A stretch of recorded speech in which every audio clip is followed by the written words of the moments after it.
Nos preparamos para los viajes espaciales, conocemos los últimos avances de la medicina y nos enteramos de los nuevos algoritmos que se están usando. Activa tu inteligencia artificial, porque en Aire Fresco es hora de conversar con los expertos junto a Polo Ramírez y Francisco Aravena. Así es, todos los días martes nos juntamos con Pancho Aravena para conversar acerca de, distintos avances científicos, distintas novedades que hay en el mundo de las ciencias, que son además muy diversas. Pancho, ¿cómo estás? Un abrazo. Muy bien, Polo, ¿cómo estás tú? Todo bien, gracias. Oye, vamos a hablar hoy con un conocido del programa, la verdad, lo hemos tenido bastantes veces, es muy interesante el trabajo que él hace. Sobre todo a partir de la modelación de datos, algo que quizás no conocíamos tan bien hasta que nos vimos obligados todos a jugar un poco como en un tablero de Monopoly o de juego de mesa, ¿cierto? A la modelación justamente, porque todo el mundo trata de no adivinar, sino que de alguna manera aprender el comportamiento que tiene el virus y cómo se va propagando por nuestra población, obviamente, para medir riesgos, políticas públicas, un montón de factores. Tomás Pérez Acle es subdirector de la Fundación Ciencia y Vida, es investigador además del Centro Interdisciplinario de Neurociencia de la Universidad de Valparaíso. Y, como te digo, él se ha destacado muchísimo trabajando en escenarios de modelación, ha trabajado con distintos tipos de enfermedades infecciosas también, pero obviamente ha tenido un papel importante investigando y trabajando en torno a la pandemia del coronavirus SARS-CoV-2. Y ahora, hace poco, la semana pasada, si no me equivoco, hace algunos días, informó el gobierno de Estados Unidos a través de la Oficina de Investigación Científica de la Fuerza Aérea de Estados Unidos, de lo que sabemos muy poco, pero que yo entiendo que ellos apoyan bastante investigaciones, no solamente en Estados Unidos, y de hecho le otorgaron al equipo de Tomás un fondo de casi $500,000 para realizar un estudio que permita modelar y proyectar la transmisión del COVID-19 en Chile, en Estados Unidos y en otros países del mundo. Tomás Pérez Acle, ¿cómo estás? Muy buenas tardes. Hola, Pancho. Hola, Polo. Gracias por Hola, Tomás. ¿Qué tal? De estar con ustedes.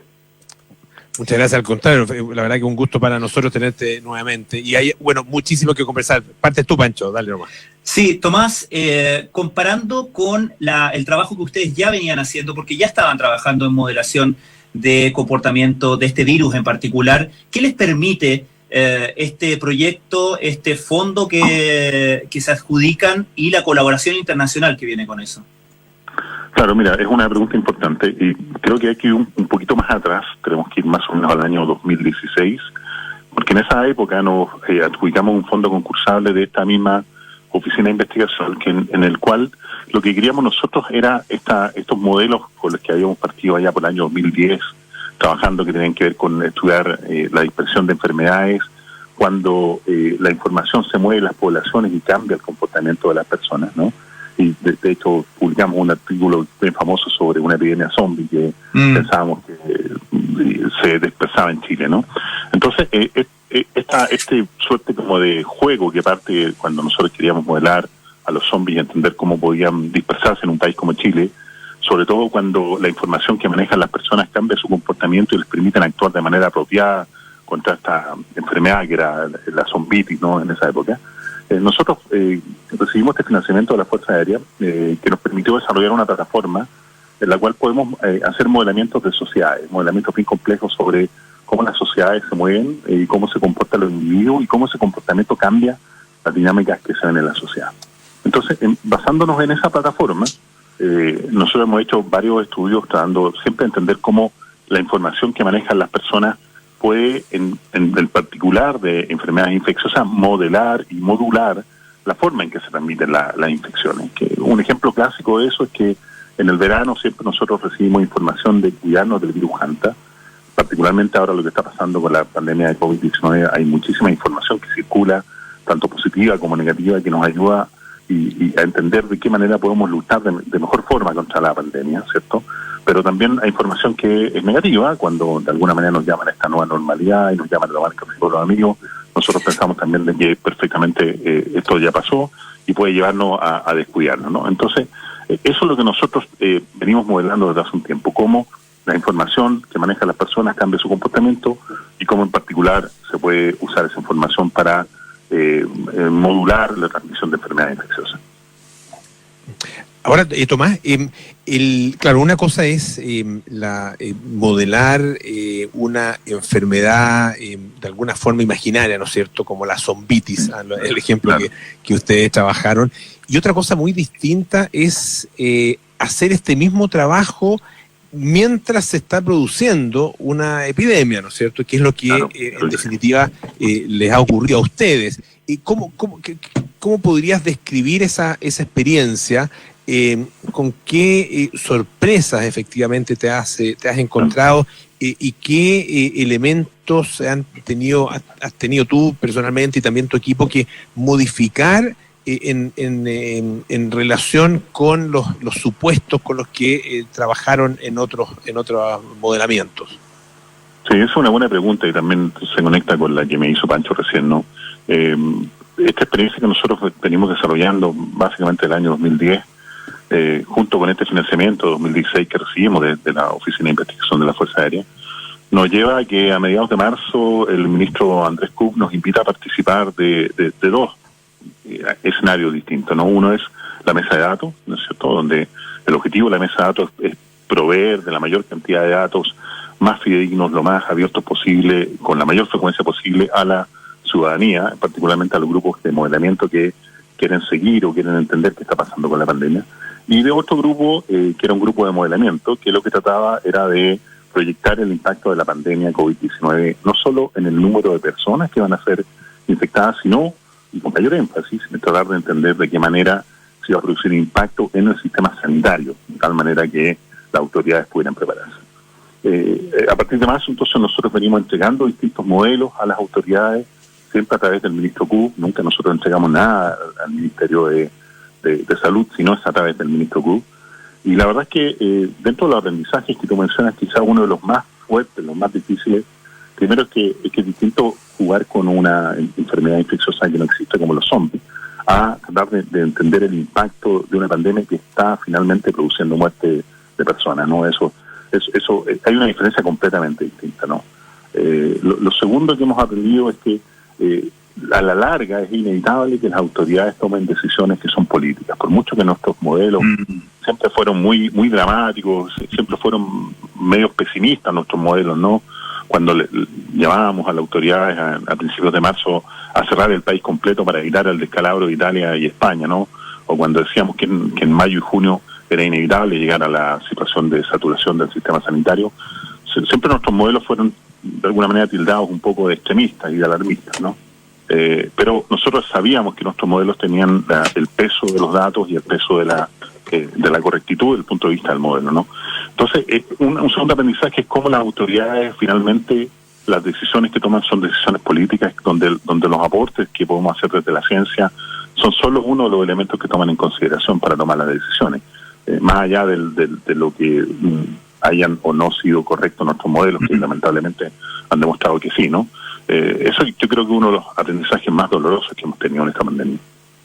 Tomás, a propósito de lo que mencionas, de los criterios que entran en la toma de decisiones de la autoridad política, me interesa saber cómo se pueden incorporar o tratar de incorporar factores como eso, porque ustedes tienen que incorporar en este modelo no solamente los patrones de propagación de una enfermedad desde el punto de vista biológico o cruzando, contagiosidad con densidad de la población, por ejemplo. Tienen que también modelar conducta de la población, la comunicación que hay, el tipo de información que está circulando y también las medidas que va tomando la autoridad y las señales que van dando la autoridad, que por cierto pueden ser muy equívocas o pueden ser muy imponderables incluso. ¿Cómo se trabaja con eso a nivel de modelo? Bueno, mira, desde varios aspectos. Un primer aspecto tiene que ver con la movilidad de las personas, que es un elemento esencial de nuestro modelo. Sabemos que este virus aunque es un virus transportado por el aire, de acuerdo a la última información que tenemos, el virus que ha suspendido en el aire durante muchísimo tiempo, ¿no? Finalmente transporte aéreo es un transporte cercano, ¿no? Entonces esto quiere decir que la mayoría del transporte que se produce por las personas. Por lo tanto, son las personas infectadas las que, moviéndose a través de la ciudad, entre las distintas comunas, están llevando el virus de un lugar a otro. Entonces, un primer elemento es qué tanto se mueve la población. Y para eso contamos afortunadamente con la colaboración del Instituto Data Science de la Universidad del Desarrollo, quienes nos entregan la movilidad a través del seguimiento de teléfonos celulares de manera anónima de Movistar, de esta compañía telefónica. Entonces, podemos meter eso en el modelo. Podemos también incorporar elementos que tienen que ver con las cuarentenas, las medidas de restricción de movilidad que se tratan de aplicar, que lamentablemente no han funcionado de la manera correcta, ¿no? Porque estas cuarentenas a la chilena, y déjenme llamarlo así, son muy extrañas. En general, cuando conversamos con nuestros colegas de Estados Unidos, por ejemplo, con nuestros colegas de la Fuerza Aérea, no pueden entender que en una ciudad o en una comuna donde se aplica una cuarentena tengamos movilidad del 80% remanente, que son las que tenemos hoy en día y que han ido lamentablemente creciendo ahora último, ¿no? Entonces es otro elemento que se agrega. Se incorporan elementos que tienen que ver con la conducta de las personas, que básicamente lo que nosotros venimos investigando hace tiempo, ¿no?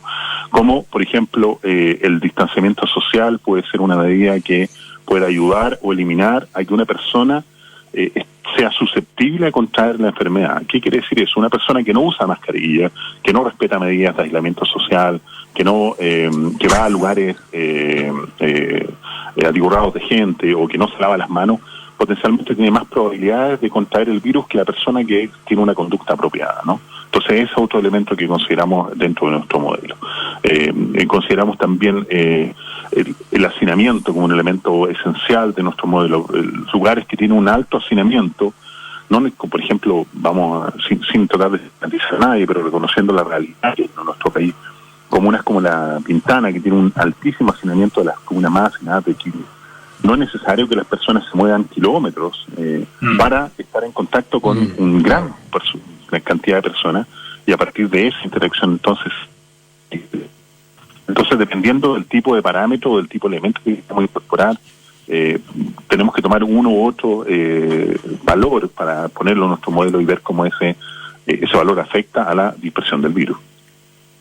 Tomás, estamos conversando con Tomás Pérez-Acle, que es subdirector de la Fundación Ciencia y Vida, investigador además del Centro Interdisciplinario de Neurociencia de la Universidad de Valparaíso. Quería hacer una pregunta que tú mismo hiciste hoy en Twitter. A ver si podemos, si tú mismo tienes algún tipo de respuesta.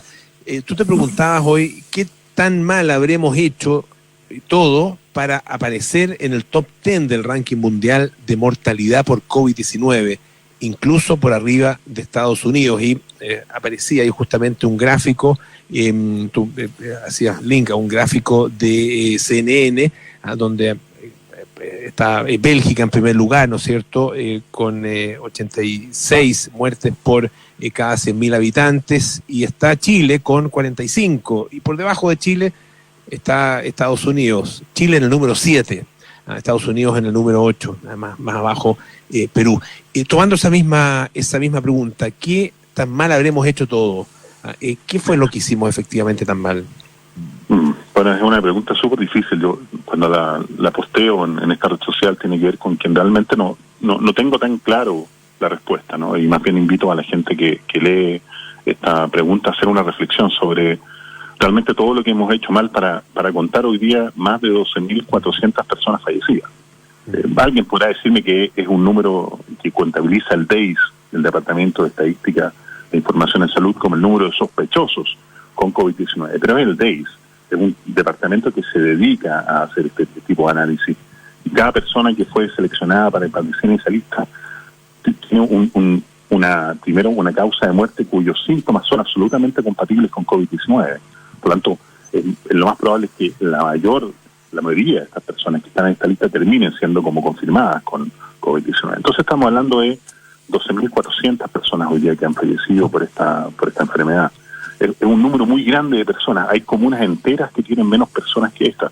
La comuna de Santo Domingo, que está aquí hacia La costa, en el centro del país, tiene el orden de 10.500 habitantes, como si hiciéramos desaparecer esa comuna de un minuto a otro de manera completa. Entonces hay que tener la real dimensión de lo que estamos hablando, ¿no? Son básicamente 2 estadios Caupolicán llenos de personas que lo hiciéramos desaparecer. Entonces, esa es la dimensión de la que estamos hablando. Es cierto que hoy día tiene que correr todavía mucha agua bajo el puente para sacar una conclusión final de la situación. Todavía estamos saliendo de la primera ola de infección que vimos que nos pegó fuertemente en la región metropolitana, pero mientras la región metropolitana está en descenso y vemos una contracción de la epidemia, vemos regiones en el norte del país principalmente con que la epidemia está en franco crecimiento. Estamos hablando de Arica, estamos hablando de Tarapacá, estamos hablando de Antofagasta, estamos hablando de Coquimbo, regiones en el norte del país donde la epidemia está en pleno crecimiento. Entonces tenemos una situación donde la epidemia está desincronizada entre las distintas regiones, donde lo más probable es que nos sigamos infectando entre las regiones a lo largo del tiempo. Entonces es una situación dramática, terrible, diría yo, ¿no? Porque todo esto nos podría llevar a una situación que los epidemiólogos llaman de endemia alta. ¿Qué significa eso? Que el virus se queda pegado en la población, de tal manera de que si cualquier relajación de medidas que vaya a ocurrir, vamos a volver ahora a crecer ahora de una epidemia, de una infección muchísimo más alta que la que teníamos antes. Entonces, si te das cuenta, el análisis no solamente tiene que ver con la cantidad de personas que han fallecido, que es dramático, ¿no? Sino también con la situación completa del país. Por 1 millón de personas, somos, después de un par de países pequeños, Qatar, Bahrein, San Marino, somos por 1 millón de personas el país más infectado del mundo. Es por eso que los chinos escogen, digo los chinos en términos general, ¿no? Pero las compañías chinas escogen a Chile para probar su vacuna. Por eso, porque tenemos una gran infección. Entonces son tantas las cosas que indican que lo hemos hecho mal desde el punto de vista de como país, que debiéramos reflexionar sobre, no solamente sobre aquellas cosas que habíamos hecho bien, sino que de qué manera cada uno de nosotros es responsable por lo que dijo, por lo que hizo, pero también por lo que dejamos de decir o dejamos de hacer, particularmente nuestras autoridades. Va a llegar el momento en que al final la historia nos va a cobrar a todos el rol que hemos tenido que jugar en esta pandemia. Y hay mucho que reflexionar. Lamentablemente no tengo la respuesta. Tomás Pérez Acle, muchísimas gracias por estar esta tarde aquí en Aire Fresco. Que estés muy bien. Gracias a ustedes, que estén muy bien. Muchas gracias, Tomás.